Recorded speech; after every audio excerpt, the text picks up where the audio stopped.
Həyatda çətinliklər var da, məhdudiyyətlər var. Hə? Hamı bir qədər çətinlik çəkəcək.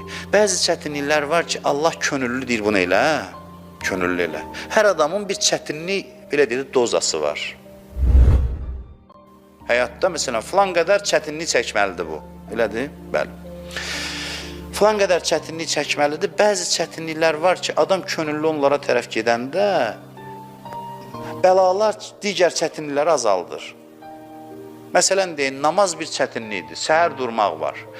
Deyir ki, evdə obursu yatıb mən dururam, elə deyil. Sən ki, durdun, könüllü çətinliyə saldın özü, səndən asılı olmayan xəstəliklər, nə qədər çətinlik var ki, Allah onu səndən uzaqlaşdırdı. Bu qayda. Sən yeməyi var, Ramazan ayında bir ay cəmaat deyir, bir qismi oruç tutur, bir qismi yiyir, içir özü üçün, hə? Deyə bilərsən ki, biz çətinlik çəkdik, onlar keyf elədi. Xeyr, bu çətinlik var hamı üçün. Sən bir ay oruç tutmaqdan xeyli çətinliklər ki, gələcəkdir sənə, artıq dozov aldığında könüllü.